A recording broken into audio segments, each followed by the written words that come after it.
Hi friends, welcome back to Three Barrow Farm. For those who are new here, my name is Amy and I live in central Victoria, Australia with my family of 5 on 42 acres. And today I'm going to be talking about what you can sow in cool regions of Australia in October.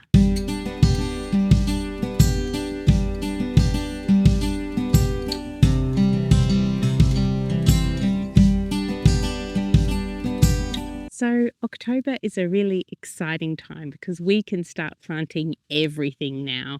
There is less threat of a frost, and so we can get those larger growing plants started inside or in our seed raising houses. And then once they are on the way, it'll be time to plant them out in the garden, and there's less likelihood of a frost coming along and killing them. So first up is tomatoes.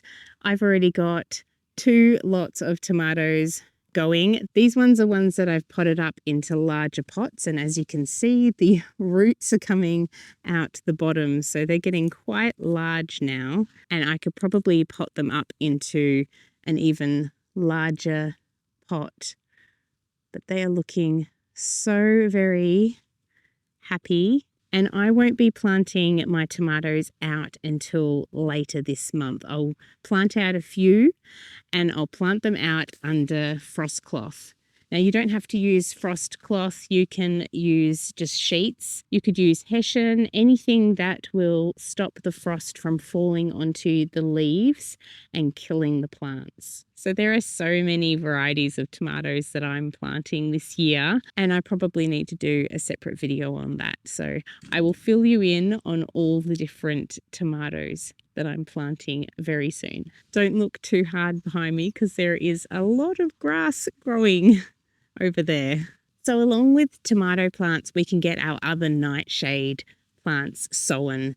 So if you haven't already started sowing chilies, capsicums and eggplants, get started now. I've got a few inside that are doing really well.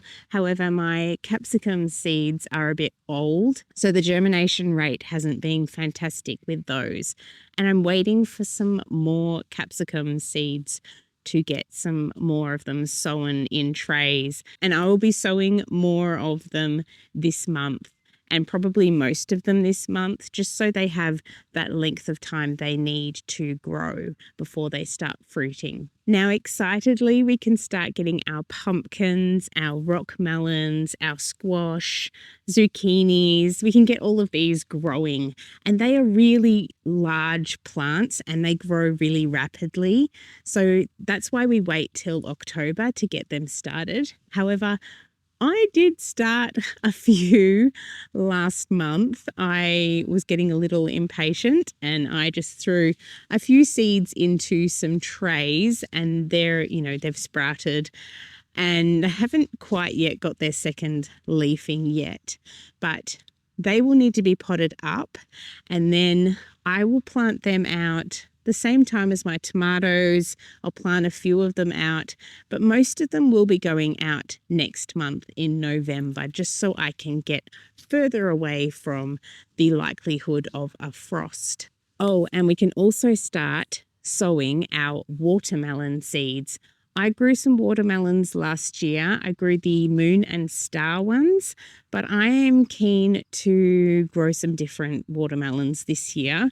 I wasn't too impressed with the inside of the watermelons, of the moon and star ones. They are very pretty on the outside, and I probably will be growing some more of those as well because I just can't help myself. Another thing that I need to buy some more seeds of are beans. I have not had much success with beans in this garden. I used to grow them so much in Melbourne, but here it's just been much harder, I think, because it's drier up here. So I'm going to be trying my hardest to grow beans again. Last year I planted a whole heap of old seed out, and of course the germination rate was really poor because these seeds, I think they expired in 2015 or something, so they were a bit old. And even though I'd usually say just to plant old seed because generally it's going to work, sometimes it doesn't, but it's worth giving it a go. You can also get some peas into the ground as well right now. As you can see behind me, my garden is quite wild from the winter growing. I've got a lot of sprouting broccoli that's going to seed. I've been harvesting from this daily and it's still going quite wild. So I need to make room. I'm going to be chopping out most of these plants very soon and sowing new things into the ground. And speaking of broccoli, you can also start sowing some more sprouting broccoli and other types of broccoli and cabbages as well. You can get some cabbages growing. I'm keen to start some more. I've already started some more sprouting broccolis, but I'm keen to get some cabbages going as well. I'm not a big one for growing brassicas in the summertime, but I'm keen to give it a go because I really enjoy growing them over winter time. It's also time to start sowing your celery. So I've got some celery seeds in my trays inside. I'm now putting my seed trays outside during the day because our house is a passive solar house and the sun has pretty much stopped coming into the house now to keep it cool in the warmer months of the year. So I take the trays out and then bring them back in, and I haven't seen any of the celeries sprout yet, but I'm really excited to see them sprout. It's been a while since I've grown some really good celery, so I'm looking forward to that. It's also time to get our root veggies in. So carrots, I desperately need to get some carrots in the ground. Beetroot, I've got some beetroot in trays that are ready to come out, and I've already planted some beetroot in the garden as well. So I'm going to have a lot of beetroot. We always grow a huge amount because we enjoy pickling it and eating it throughout the year. You can also get some chives going. My chives have started to sprout their heads up now that it's warmer weather. So I've got my 8 chive plants there that were dormant during winter time, and so I don't need to plant out anymore, but you could definitely start some if you're interested in starting some chive plants. You can also start lots of different radishes. I recommend succession planting the radishes out because you'll have a huge amount of glut if you just plant all your seed at once, and then you'll have to start, eating lots of radishes at once instead of succession planting them out and enjoying them in salads over a period of time. Speaking of salads, it's a great time to start sowing some more lettuces again this month and some more spinach as well. I've got some lettuces sown in trays and I'm excited to get them out. And we're also harvesting lettuce from months ago that we planted out. And I've got new seedlings in the garden as well. So I'm trying to keep on top of the succession planting of lettuces and get lots of lettuce into our meals every day. I forgot to mention kale. I'm also giving kale a go this year during summertime. My kales are going to seed at the moment and I'm harvesting a lot of them and freezing them, and I'm also dehydrating them to make kale powders as well that we can add into smoothies and such. And so I'm looking forward to having more kale in the garden in a month or two and harvesting from those. So I've got seedlings already started in my trays and I'm going to plant them out very soon. So getting back to the root vegetables, other root vegetables that you can sow now are fennel.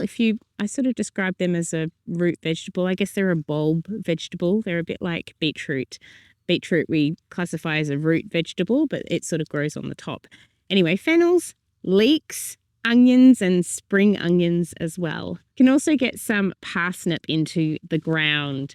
I sow my parsnip and my carrot seeds direct into the ground because they don't like to be disturbed. Their roots don't like to be disturbed. They tend to fork if they have been disturbed, so I recommend planting them directly into the ground. Just make sure you keep the water up to them. And sometimes I put a plank of wood over the top of the seeds.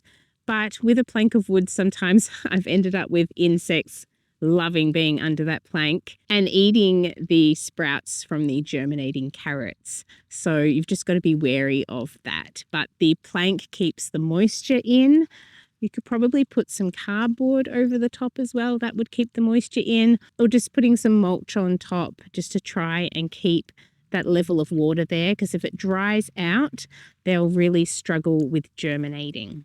You can also get your silver beet and chard started again. I mean, that's pretty much an all year round vegetable if you like growing it. We prefer spinach and kale over silver beet and chard, but I am actually growing some chard this year because one of my clients eats it a lot and I do cooking for them. So I'm going to grow some so I can supply it for the meals that I make for them. Okay, so if you haven't already started getting your potatoes in the ground, now is a fantastic time to get the majority of them in. You could probably also get them in next month as well, but I will be trying to get as much in as I can. I've just got to obviously harvest the rest of this produce and prepare some more of the beds. I got some loofah seeds recently from one of these seed swaps that I do with you guys, and I was really excited by this, and I'm going to give them a go this year. I have never grown loofahs before, so if you have any suggestions, let me know. It'll be fun to grow something new in my garden. And how can I forget early on when I was talking about pumpkins and squash and zucchinis, I forgot to mention cucumbers.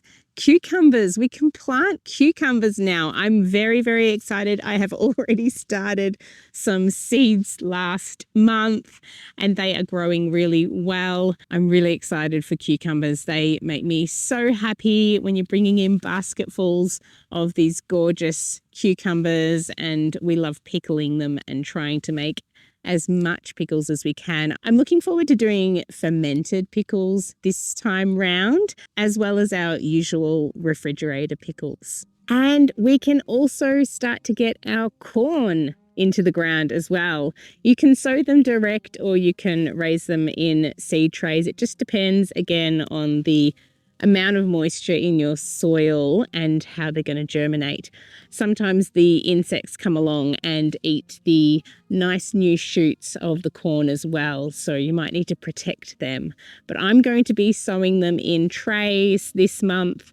I'm really excited about growing some more of the corn that I made into a flour this year, and growing some sweet corn as well. There is nothing like homegrown sweet corn eaten straight off the plant. It is the best. And of course, it is a fantastic time to get more of your herbs sown into your trays and into your gardens. Parsley, coriander, basil, oregano, dill and sage as well. It's great to have those herbs alongside our vegetables so we can mix them together. The flavour of homegrown herbs is just amazing. I've already got some basil seedlings in my trays. I've got some parsley seedlings coming up in my garden, as well as having full-grown parsley plants at this time of year that are just starting to go to seed. And I've got some coriander that's also going to seed. I've also got some other coriander plants that are just thickening up now. It's really great to succession sow these herbs as well, so that you have a continual source of them. Of course, parsley and coriander tend to want to bolt to seed once it gets warmer. They're more of a winter to early spring sort of herb, and that's when they're at their best. So you might struggle to get them to succession sow all through spring and summer, but that's when our oregano and our thyme and our basil come in. They're just beautiful summer plants. They love the heat. As long as they're getting that water, they'll do really well. Well, I'm going to go and give my tomatoes a little water because they're looking a bit dry after all the sunshine yesterday. I hope you have lots of fun sowing all of your seeds this month and planting out some of the vegetables that you have already sown in previous months. It's a really exciting time and we can get carried away and sow way too many seedlings for ourselves. So remember to share the seedlings with your community if you have way too many. And let's keep sharing our seeds as well. When we purchase seeds, we get like from 50 to 100 of some seeds, and we definitely don't need that many. So it's great to be able to share the seeds around. I hope your garden grows really strong this spring and you get a wonderful harvest from the plants that you sow. If I've missed anything on the list of what to sow in cool regions of Australia this month, please let me know in the comments below. Also, remember to hit that like button and to share my video. It really helps people find my channel. Thank you so much for watching today, my friends, and I will see you again very soon.